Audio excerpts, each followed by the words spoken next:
Bismillahirrahmanirrahim. Assalamualaikum warahmatullahi wabarakatuh.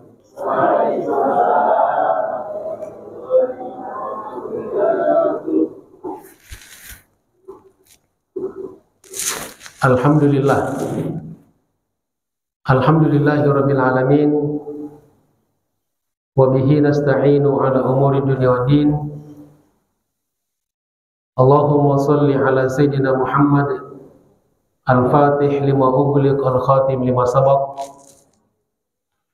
nasiril haqqi bil haqqi wal hadi ila siratikal mustaqim wa ala alihi wa sahbihi haqqa qadrihi wa biqadarihi al-azim. Subhanaka la ilma lana illa ma 'allamtana innaka antal alimul hakim. Allahumma 'allimna ma yanfa'una wa anfa'na bima 'allamtana. Rabbana zidna ilman warzuqna fahma. Rabbi shrah li sadri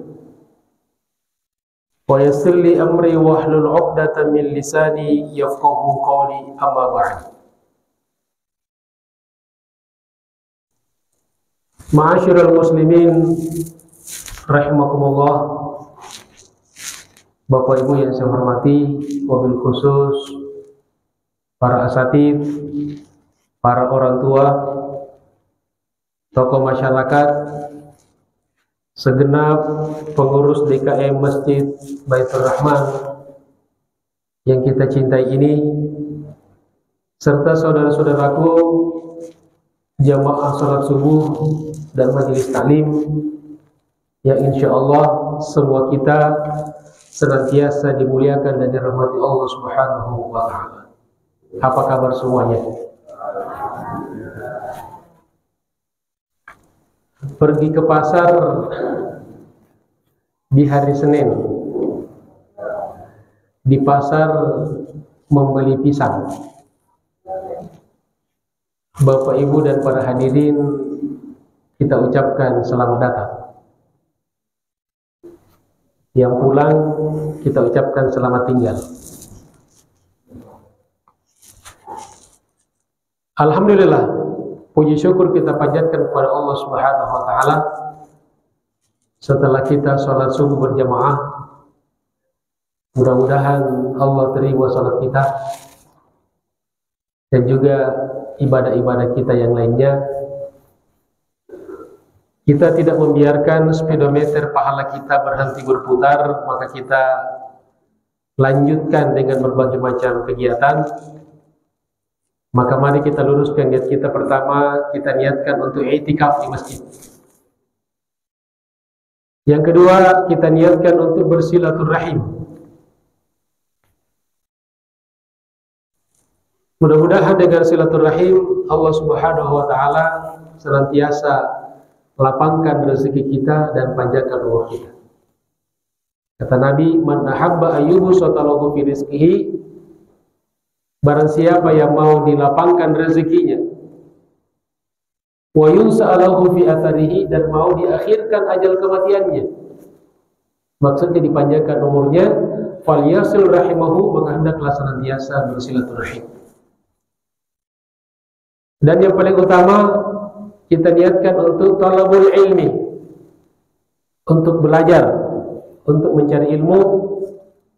Mudah-mudahan dengan kita senantiasa belajar, Allah Subhanahu wa ta'ala lapangkan sebuah jalan bagi kita menuju surganya.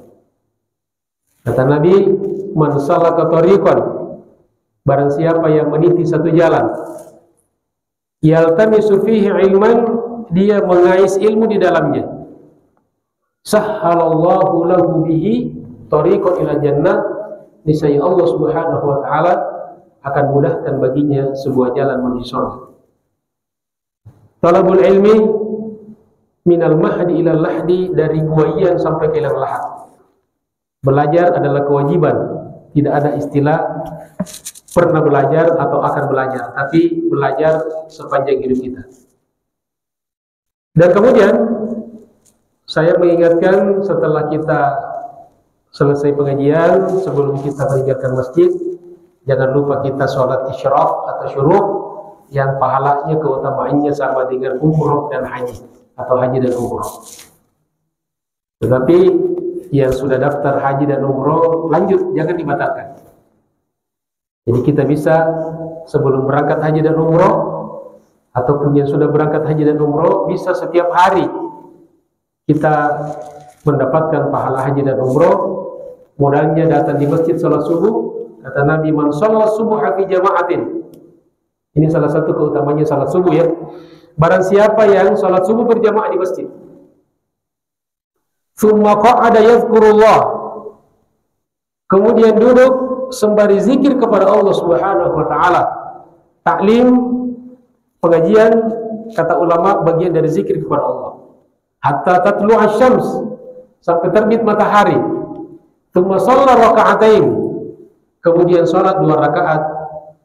Kana lahu ka ajri hajjatin wa umrah, maka dia mendapatkan pahala seperti haji dan umrah. Amin ya rabbal alamin. Ma'asyiral muslimin rahimakumullah, jamaah sekalian yang saya hormati, selanjutnya mari kita masuk di pelajaran kita.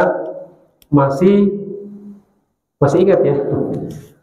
Masih kelanjutan pembahasan dan pengkajian kitab Nasaihul Ibad, yang merupakan syarah atau penjelasan dari kitab Munabihat al-Istidad Ilmil Mu'adkar Ibnu Hajar al-Asqalani, wafat 852 Hijriah. Di kesempatan ini insyaallah kita akan membahas satu maqalah, tepatnya al-maqalatul hadiyatu al-maqalatu al-ishrun, makalah yang ke-20 dari yang serba 10. Jadi ini kelebihan kitab ini, pakai angka-angka serba 2, 3, 4, 5 dan seterusnya. Judulnya, kalau kita mau kasih judul biar gampang diingat, meskipun di kitab ini tidak ada judulnya, 10 sunnah masuk masjid. 10 sunnah masuk masjid. Qala Nabi sallallahu alaihi wasallam, telah bersabda Nabi sallallahu alaihi wasallam, yang bagi lidakhili fil masjidi, hendaklah bagi seseorang yang masuk masjid. Tentu di sini tujuannya kalau ke masjid untuk apa? Untuk ibadah, untuk sholat, pengajian, i'tikaf. Apa yang hendak dilakukan kalau kita masuk masjid? Kata Nabi, asyru khisalin, 10 hal, 10 sunnah, 10 anjuran. Karena kalau kita berbicara hukum itu ada 5. Dan di dalam Al-Quran dan hadis, kalau kita berbicara hukum hanya 2 hal, perintah dan larangan. Kalau perintahnya kuat, maka jatuhnya wajib. Kalau perintahnya tidak kuat, maka jatuhnya sunnah. Kalau larangannya kuat, jatuhnya haram. Kalau larangannya tidak kuat, jatuhnya makruh. Yang tidak diperintahkan dan tidak dilarang namanya mubah. Ini kita perlu tahu ya. Jadi hukum itu ada 5. Quran hadis tidak pernah terlepas dari 5 hukum ini. Jadi tidak ada hukum bid'ah. Apa hukumnya ini bid'ah? Bid'ah itu bukan hukum, sifat. Jadi jangan ditambah-tambah hukum lebih daripada 5 itu. Nah, kapan perintah, kita tahu perintah itu kuat atau tidak kuat, kapan larangan kuat tidak kuat. Nah itu kita butuh belajar namanya usul fikih. Jadi memang kalau hukum itu tidak mudah, kita harus belajar. Jadi ada 10. Kata Nabi, yang sejatinya di sini tentu disunahkan ya, yang dilakukan oleh orang masuk masjid. Yang pertama kata beliau, ayyata'ahada khuffaihi aw na'alaihi. Kata Imam Nawawi, yahfaduhuma minan najasah. Hendaklah seseorang yang masuk masjid menjaga sendalnya atau sepatunya atau khufnya. Khuf itu kalau di kita nggak dipakai ya, terompah. Jadi antara kaos kaki dan sepatu, dari kulit biasanya. Boleh kita pakai di masjid karena dia bukan sandal, bukan sepatu. Tapi tidak bagus dipakai di luar masjid karena tipis. Saya punya di rumah, saya sengaja simpan. Contoh kalau saya ngajar di kampus, saya sering perlihatkan mahasiswa saya atau santri saya ya, tentang khuf, karena kita sering baca hadis tapi tidak pernah lihat namanya apa, khuf atau terompah. Jadi hendaklah pertama menjaga alas kaki ya. Jadi apapun alas kaki kita kalau masuk di masjid harus diperhatikan, dijaga dari jangan sampai terkena najis.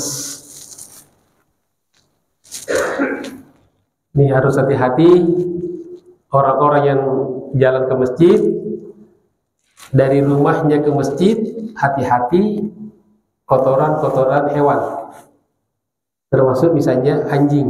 Kan ada sebagian tetangga kita pelihara anjing, meskipun sebetulnya peraturannya nggak dianjurkan, tidak boleh, apalagi di komplek yang heterogen ya, tidak boleh sembarangan memelihara binatang, apalagi yang mengganggu.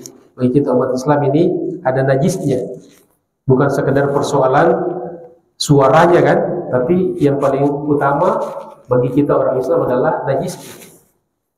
Masalahnya anjing tidak mengenal toilet. Walaupun sudah dididik, sudah diajari, tetap aja dia buang kotoran di mana-mana. Nah, ini harus hati-hati ya. Jadi jalan yang sering di situ ada kotoran-kotoran binatang ataupun najis-najis yang lainnya. Li'alla taqa'a fil masjidi, jangan sampai mengotori masjid. Itu poinnya ya. Yang nginjak najis tapi nggak ke masjid, ya nggak ada masalah, itu urusan luar masjid. Masalahnya jangan sampai kotoran yang mengenai kaki kita itu nanti juga mengotori masjid. Terutama Bapak Ibu sekalian, sekarang masjid-masjid kita ini rata-rata sudah pakai karpet. Ini gampang menyerap kotoran. Ya, tidak seperti kalau ubin yang dari keramik, gampang disiram saja kan, dipraktis. Kalau ini nih, kita harus lebih hati-hati lagi dari najisnya. Jadi kita ambil resiko ngambil karpet biar lebih nyaman, tapi juga harus lebih perhatian kepada bagaimana menjaganya, menjaga dari kebersihannya, termasuk dari najis-najis yang kemungkinan bisa terjadi. Terutama bagian depan pintu itu ya. Kalau perlu itu ada blok, ini setiap berapa tahun diganti ya, sering dicuci. Kalau di sini aman nih, ingat sembarang orang sini ya, lagi di depan. Tapi yang di depan pintu itu lebih harus kita waspadai. Kalau perlu sebelum masuk dikasih keset yang lebih tebal ya, jadi sehingga masuk di masjid itu sudah lebih aman. Itu yang pertama jemaah sekalian. Kemudian kelanjutannya masih poin yang pertama, wa ayyabda bi rijlihil yumna, mulai masuk di masjid dengan kakinya yang sebelah kanan. Bahkan kata Imam Nawawi, wa kulli mahallin syarif, dan setiap tempat yang kita masuki dan tempat itu tempat baik mulia. Masuk rumah, tempat-tempat pertemuan, di situ ada orang-orang baik, maka masuk dengan mulai kaki kanan. Dan sebaliknya, kalau kita datangi tempat-tempat kotor, tempat-tempat yang tidak baik, maka mulai dengan kaki kiri. Ada yang, Ustadz, kalau masuk di misalnya di kafe pakai kaki apa? Ya, lompat kayak vampir deh dua-duanya. Ragu-ragu ini banyakkan kebaikannya apa buruknya nih? Anggap saja di situ kafe kan baik-baik ya. Tergantung kafenya juga ya. Jamaah sekalian dirahmati Allah Subhanahu wa taala. Kemudian itu yang pertama. Jadi poinnya di sini menjaga alas kaki kita, bahkan semua pakaian kita jangan sampai terkena najis sehingga bisa mengotori masjid. Kemudian poin kedua adalah masuk masjid selalu mulai dengan kaki kanan. Kalau di sini kita di mana mulai kaki kanannya? Di pintu sini, ini pintu. Bukan mulai dari sana. Mulai dari sini pintu. Sini ada pintu kan? Pintu ibu di situ. Jamaah sekalian dirahmati Allah Subhanahu wa taala. Yang kedua,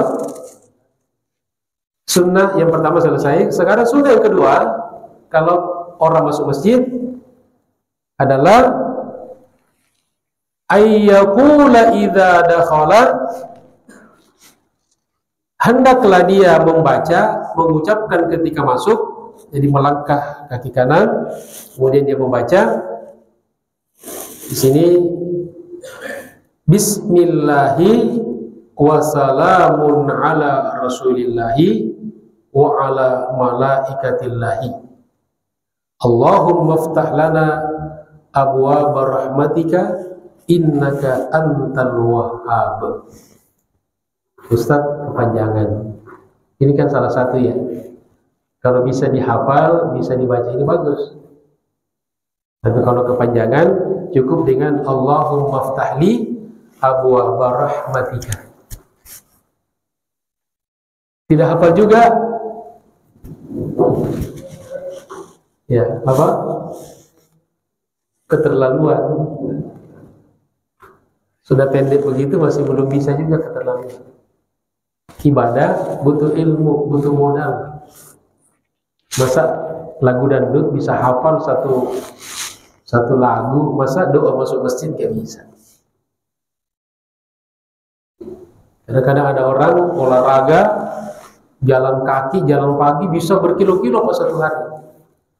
Tapi dari rumahnya ke masjid nggak bisa, nggak sampai-sampai. Inilah keanehan-keanehan dalam kehidupan kita kadang-kadang. Ada orang, saya kadang-kadang karena keluarnya sering jam 3:30 dan jalan. Ada orang pak udah olahraga jam 3:30, jam 4. Orang nggak program kan, tapi nggak sholat subuh. Mungkin mereka bukan muslim ya. Mungkin mereka bukan muslim. Tapi ada juga katanya banyak orang Islam yang seperti itu. Jamaah sekalian dirahmati Allah Subhanahu wa taala. Atau ada pilihannya nih, jadi banyak doa-doa. Makanya kita kalau mengamalkan satu amalan sunnah, jangan gampang menafikan yang lain. Misalnya Allahumma ftahli abwaaba rahmatika. Lalu ada yang kedengaran baca lain, oh ini ajaran apa lagi nih, bid'ah nih. Jangan, karena sering banyak variasinya ya, banyak macamnya. Mungkin itu yang diajarkan guru-gurunya kan, yang sudah dihafalkan dari generasi ke generasi, sama dengan mazhab ya. Jadi jangan kita gampang menafikan, terutama dalam perkara-perkara teknis-teknik beribadah. Ini bukan ranahnya bid'ah di sini. Tata cara zikir, doa, apakah dijaharkan, disirkan, berjamaah atau sendiri, ini bukan ranah bid'ah. Ini bukan kesesatan. Ini hanya bentuk-bentuk pilihan-pilihan. Ya memang semuanya ada landasannya, ada dalilnya. Di sini au yaqul, atau bisa juga Allahumma ghfirli dzunubi. Nah itu. Jadi kalau Allahumma ftahli abwaaba rahmatika dirasa berat, bisa Allahumma ghfirli dzunubi. Kita baca sama-sama ya. Allahumma ighfirli dzunubi. Allahumma ghfirli dzunubi. Artinya ya Allah, ampuni dosa-dosaku. Jadi karena kita datang ke masjid ini membawa banyak dosa. Nah, sehingga kita harapkan setelah kita ibadah di masjid, dosa-dosa kita dihapuskan. Insya Allah.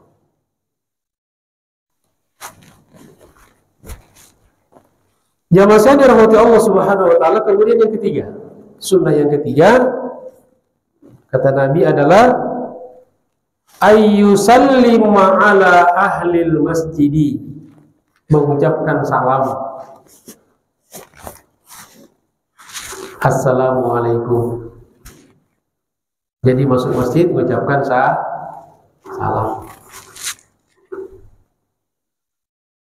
Wa ayyaqula idza lam yakun fihi, dan mengucapkan salam kalau tidak ada orang di dalamnya. Seperti saya tadi datang, sudah ada satu orang. Pernah juga saya masuk masjid sendirian, ya masih belum ada orang. Maka kalau kita masuk masjid tidak ada orang di dalamnya, maka kita baca assalamu alaina wa ala ibadillahis sholihin. Kita baca sama-sama ya. Assalamu alaina wa ala ibadillahi as-sholihin. Assalamu alaina wa ala ibadillahi as-sholihin. Tidak usah terlalu besar suaranya seperti orang mau ceramah sambutnya. Ya. Assalamu alaina wa ala ibadillahi as-sholihin. Tapi hati-hati jangan sampai ada yang jawab. Kok sepi gelap? Waalaikumsalam. Bisa-bisa yang penakut pulang. Kayak jadi ya kan. Angker masjidnya ini. Di toilet sana sini nggak ada orang. Kasih. Ini kadang-kadang jamaah sekalian hal-hal yang teknis ya, sepele kelihatannya, tapi kita sering lalai ya. Masuk masjid seperti masuk rumah kita. Coba Bapak Ibu di sini yang rutin kalau masuk rumahnya ucapin salam siapa? Kadang-kadang karena kita merasa rumah sendiri, tinggal lupa. Maka inilah ilmu itu sering diingatkan. Jadi kalau kita masuk masjid, tidak ada orang di masjid, atau masuk di rumah kita, tidak ada orang di rumah kita, maka diucapkan assalamu alaina wa ala ibadillahis sholihin. Kenapa? Karena di dalam masjid itu walaupun tidak ada orang, tapi ada hamba-hamba Allah yang soleh, ada malaikat-malaikat, ada jin-jin yang soleh. Di sekeliling kita ada yang kita tidak lihat. Begitu juga di rumah kita. Maka disunatkan tetap mengucapkan salam dengan assalamu alaina wa ala ibadillahis sholihin. Salam ke kuburan juga beda. Assalamu alaikum ya ahlal kubur. Jangan tukar-tukar doanya, salamnya. Ke rumah assalamu alaikum ya ahlal kubur, berarti dia ngambek nih. Ya, dia ngucapin salam nggak dijawab, marah-marah dia. Ini kayak ahli kubur nih penghuninya nih. Jawaban dirahmati Allah Subhanahu wa taala. Kemudian sunnah yang keempat, kalau masuk masjid, kata Nabi, wa ayyaqula, kalau sudah masuk masjid, setelah doa masuk masjid dan mengucapkan salam, dia mengucapkan asyhadu an la ilaha illallah wa anna Muhammadan Rasulullah. Kita baca sama-sama. Asyhadu an la ilaha illallah wa asyhadu anna Muhammadan Rasulullah. Gampang dihafal ya, syahadat. Asyhadu an la ilaha illallah wa anna Muhammadan Rasulullah. Itu sunnah yang keempat. Selanjutnya yang kelima, kata beliau, wa alla yamurra baina yadayil musalli. Tidak boleh lewat di depan orang yang sedang sholat. Ada orang di masjid sholat sunnah, ada tahiyatul masjid, ada sholat qobliyah, ba'diyah, atau mungkin juga sunnah wudu, atau juga mungkin sholat sunnah yang mutlak, yang tahu hanya yang melakukan. Maka kita tidak boleh melewati atau lewat di dalamnya. Fayuharramu al-mururu baina yadil musolli. Ini sampai pada derajat diharamkan. Tapi ada penjelasannya. Jadi mana batasannya kita tidak boleh lewat? Nah, batasannya adalah sebatas wilayah sujud kita. Nah, sekarang sudah ada garisnya nih. Ini sudah aman nih. Pada zaman Nabi nggak ada. Pada zaman Nabi itu pasir, tidak ada karpet, tidak ada garis. Makanya kenapa imam di zaman itu sebelum takbiratul ihram menghadap belakang dulu, meluruskan shaf, karena tidak bisa lurus cepat, karena tidak ada garis, tidak ada tali. Luruskan, rapatkan, dekatkan shafnya, diatur. Bahkan Umar bin Khattab itu kalau dia imam ngambil pedang digaris. Kalau kita sekarang nggak usah pakai pedang, malah ngerusakin nanti. Ini menjalankan sunnah Umar bin Khattab, ambil golok kan, tarik, ya, diusir sama pengurus masjid. Itu mahal di karpet. Nah, kita sudah ada garisnya nih. Nah, jadi kalau ada orang sholat di karpet ini, maka wilayah kita tidak boleh lewat di dalam wilayah ini. Nah, di sini boleh lewat nih. Kalau ada yang sholat di situ, berdiri sampai di sini nih. Nah, kalau di sini boleh kita aman. Nah, ini namanya sutra. Ya, sutra. Garis pun sutra. Mau bentuk botol atau bentuk kayu yang dibuat sutra. Ya, atau bahkan orang yang duduk di depan kita pun itu sutra. Jaraknya jarak yang bisa sujud. Jangan duduk pas di depan orang sholat. Nah, ini perlu diketahui. Jadi di wilayah itulah kenapa kalau ada orang yang lewat bisa ditahan. Ya, ditahan. Jadi sebatas wilayah tadi. Jadi jangan maju ke depan. Jadi kita tidak perlu melangkah ke depan. Dan tidak boleh, cukup di wilayah kita saja. Ya. Kalau orang sudah paham, begitu kita ayunkan tangan, dia sudah. Kalau yang tidak paham, begitu kita kasih tangan, dia salaman. Ya Pak Haji. Ya. Ada kejadian seperti itu. Dan dia paham, begitu tangan, dikasih, dikira aja salam. Ya. Malah ngobrol. Sehat Pak Haji?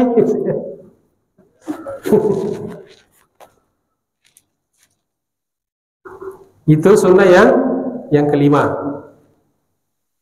Nah, di sini ada yang perlu diperhatikan. Wa yajusul mururu idza turra ilaihi. Tapi kalau memang ada darurat, ya, maka boleh kita lewat di depan orang sholat. Li'inqadhi nahwi ghariqin. Misalnya ada anak kecil, kebetulan masjidnya ini dekat sungai ya, begitu tenggelam, tidak ada jalan kecuali ngelewatin depan orang yang sholat, lewatin saja, labrak saja, karena ingin menolong anak yang mau tenggelam. Atau kalau kita ada anak misalnya kesetrum listrik nih misalnya, atau mau jatuh dan tidak ada jalan kecuali melewati orang yang sedang sholat, boleh kita lewatin itu, ada darurat namanya. Termasuk orang idza qassara al-musalli bi an shalla fi mahallin yaghlibu fihi al-murur. Termasuk bagi orang yang sholat yang lalai di mana dia sholat fi mahallin yaghlibu fihi al-murur, ya orang sering jalan, misalnya sholat dekat pintu, sholat itu masjid dekat pintu di situ, ya, atau kal mataf, seperti di tempat tawaf, itu kan dilarang ya. Ada petugas, ada orang yang mau sholat sunnah dekat Ka'bah itu dilarang, karena itu mengganggu orang-orang yang tawaf. Nah, jadi kalau ada orang yang sholat di dekat pintu, lalu kita lewat di dalamnya, dia tidak berhak menghalangi kita. Ya, dia salah dia, sholat di sana, atau masuk di sini. Jangan depan pintu masjid, itu namanya cari gara-gara. Begitu sholat di depan pintu, lalu setiap orang masuk ditahan gitu. Setelah assalamualaikum, assalamualaikum, ada masuk tahan lagi gitu. Orang nggak ada yang masuk masjid. Ini karena kesalahan dia. Jadi kadang-kadang kita menjalankan satu sunnah juga tidak tepat. Ya, jadi ada baik, dalilnya ada, tapi salah penempatan, maka tidak tepat juga. Jamaah sekalian dirahmati Allah Subhanahu wa taala. Kemudian yang keenam, kata Nabi SAW, sunnah keenam kalau masuk masjid, wa alla ya'mala bi'amalid dunya.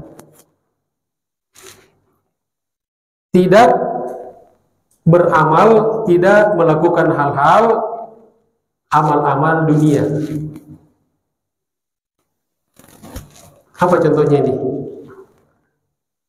Ka'ayyabi'a aw yashtari, jual beli. Jadi yang dimaksud tidak boleh beraktivitas dengan aktivitas dunia dalam masjid adalah jual beli. Ya, tidak boleh. Karena kalau dibolehkan ini bahaya nih. Nanti di pojok sana ada jual kopi, saya pasti beli. Saya beli Pak kalau ada, nanti ada jualan kue, nasi uduk, macam-macam nih, ramai nanti masjidnya. Dan itu nanti bertentangan dengan kewajiban kita menjaga kondusivitas masjid, harus khusyuk, kita tenang. Nah, ini dilarang. Bahkan disunnahkan kalau kita melihat ada orang jualan di masjid, maka kita berdoa, la arba'allahu tijaratak. Kita datang ke orang itu dan mengatakan, semoga Allah tidak menjadikan daganganmu beruntung. Artinya rugi loh. Ya, kalau pengurus harus diusir, dilarang. Ya, masjid itu masjid tempat sholat. Kalau di luar masjid boleh, tapi kalau sampai juga mengganggu, tidak dibolehkan. Nah, adapun membicarakan tentang jual beli sebagai ilmu boleh. Ya, kita pengajian nih, temanya tentang jual beli boleh. Yang tidak boleh praktek jual belinya. Ya, praktek jual belinya. Atau misalnya ada nih orang datang di masjid sambil nunggu sholat, atau setelah sholat, lalu dia chattingan dengan rekan bisnisnya, transaksi boleh, asal jangan sedang sholat. Sedang sholat dia transaksi nih. Atau sedang mendengarkan khutbah Jumat, nggak boleh. Ini masih banyak nih orang-orang yang mungkin tidak paham, nggak ngerti. Ketika khotib sudah di mimbar khutbah, dia masih ngobrol dengan temannya. Ada kadang-kadang masih buka HP. Nggak boleh. Ya, ekstrimnya itu bisa sampai membatalkan Jumat seseorang. Kalau sudah sampai kesalahannya parah. Ya, jadi ini harus diingatkan ini, karena kenapa saya bisa mengatakan, karena khatib melihat. Kalau bapak yang sholat Jumat itu tidak melihat ya, apalagi yang ngantuk, malah ngelihat dirinya aja nggak jelas. Kalau khatib kan nggak bisa ngantuk khatib. Ya, khutbah gitu. Kalau khatib ngantuk, semua jemaah tidur. Jadi itu yang dimaksud jemaah sekalian ya. Jadi tidak boleh jual beli di dalam masjid. Apakah menjual atau membeli. Selanjutnya sunnah yang ketujuh kalau orang masuk masjid adalah wa alla yatakallama bi kalamin dunya. Tidak boleh lagi berbicara tentang urusan-urusan dunia, tapi dijelaskan. Inilah pentingnya jemaah sekalian kita ngaji dari ulama. Sebab tidak bisa dengan diterjemahkan. Kalau diterjemahkan ini, kalau masuk masjid tidak boleh bicara tentang dunia. Jadi kalau masuk masjid diam aja gitu kan. Ada penjelasannya. Jadi ayat, hadis-hadis itu harus dijelaskan oleh ulama. Karena dikaitkan dengan sejarahnya, asbabul wurudnya, apa maqasidnya, dikaitkan dengan hadis-hadis yang lain, yang ayat yang lain. Kemudian tujuan-tujuan syariat. Maka yang dimaksud dengan larangan tidak boleh bicara tentang dunia dalam masjid adalah kanasdidallatin, dilarang mengumumkan barang hilang. Jadi tidak boleh misalnya pengumuman ditemukan sebuah apa lagi itu yang sering ketinggalan, apakah handphone atau biasanya kan jam tangan, HP. Nah, jangan ditemukan seorang suami ketinggalan di masjid. Kalau biasa ketinggalan istri. Ada orang ya pergi ke pasar boncengan sama istrinya, dilupa Pak, pulang sendiri. Jadi sudah pikulnya sudah akut ya, sudah parah. Atau mungkin juga sengaja ya, karena istrinya kelamaan belanja, muter-muter aja, ditinggalkan aja ya, sampai di rumah selamat berantem. Tidak di sini ya, kalau di sini aman. Alhamdulillah. Itu jadi tidak boleh ya, tidak boleh mengumumkan ada barang hilang. Kalau mau umumkan di luar atau pakai tulisan, jangan di dalam masjid. Ini semua hikmahnya adalah jangan sampai kegiatan seperti ini, pembicaraan seperti ini mengganggu kekhusyuan di dalam masjid. Jamaah sekalian dirahmati Allah Subhanahu wa taala. Kemudian sunnah yang ke-8. Wa alla yakhruja hatta yusalli raka'ataini. Tidak, kalau sudah masuk masjid jangan sampai keluar lagi dari masjid sebelum dia sholat 2 rakaat minimal. Misalnya ada orang masuk di masjid nih, hanya sekedar mungkin memperbaiki lampu, ya, maka kalau dia muslim, rugi dong masuk cuma sekedar memperbaiki lampu. Diupah berapa sih? Sholatlah 2 rakaat. Begitu maksudnya. Ya, jadi kita juga yang kerja-kerja ini, walaupun kerja dunia tapi sembari kita zikir, jadi duanya dapat, pahalanya dapat. Rugi dong masuk masjid tapi nyapu misalnya, bersih tapi tidak sholat tahiyatul masjid. Jadi jangan sampai sudah masuk masjid lalu keluar tidak sholat 2 rakaat minimal tahiyatul masjid.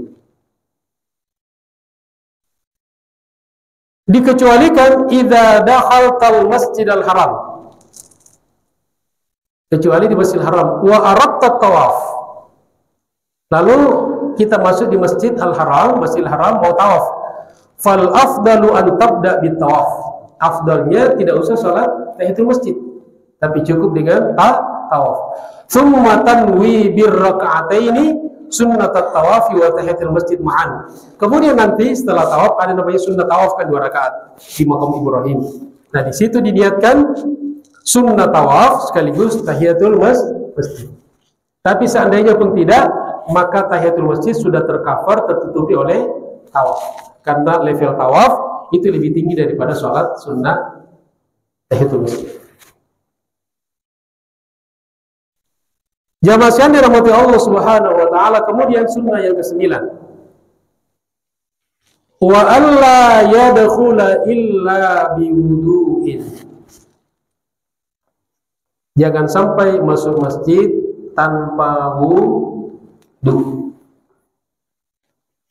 Jadi kalau kita masuk masjid sudah berwudu, walaupun bukan pada waktu sholat. Kalau salah wajib pada waktu itu, tapi waktu tahiyatul masjid kapan saja. Tidak ada waktu larangan kalau tahiyatul masjid. Jadi sehingga kita datang di masjid tetap mendapatkan pahala sholat sunnah yang diperbolehkan. Ya, jadi memang bagusnya itu kita yang mau ke masjid, dan ini yang biasa terjadi ya, sudah wudhu di rumah. Alhamdulillah. Karena tidak semua masjid juga menyiapkan tempat wudhu yang nyaman. Kadang-kadang ada, tapi belum dinyalakan airnya. Petugasnya masih tidur. Ada nggak? Ada. Kadang-kadang juga airnya dikit. Ada pelit banget. Kita di rumah kan terbiasa banyak tuh. Sampai di masjid kecil banget. Ya, kadang-kadang ini kayak disuruh tayamum. Ya, jadi lebih bagus dari rumah. Nah, manfaatnya kalau kita wudhu dari rumah, kita akan sudah jaga wudhu kita.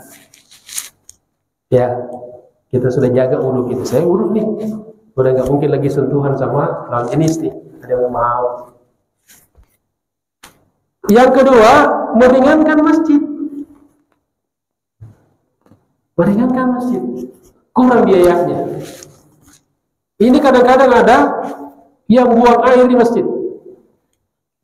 Buang air di masjid malah numpang di masjid.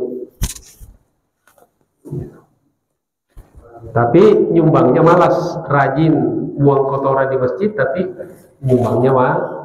Nah, sama jamaah sekalian, kalau kita ini misalnya pulang kampung atau perjalanan, kita kadang-kadang nyamannya itu mampir di masjid ya, mau istirahat. Bagus. Tapi jangan lupa sholat sunnah. Kemudian jangan lupa infak. Insya Allah. Kemudian jamaah sekalian, sunnah yang ke-10 yang terakhir, kata Nabi SAW kalau kita masuk masjid, wa ayyakula idza qama, dan dia berkata, membaca kalau sudah keluar masjid, sudah selesai kegiatan masjid, subhanakallahumma wa bihamdika asyhadu an la ilaha illa anta astaghfiruka wa atubu ilaik. Ini sama dengan doa kafaratul majlis. Karena kita di masjid ini juga majlis. Ada majlis tahlim, ada majlis zikir, majlis sholat. Yang jelas tidak ada majelis ngerumpi di masjid. Ada majelis, paling tidak majelis sholat kan, sholat berjamaah sholat lima waktu, dan itu keluar.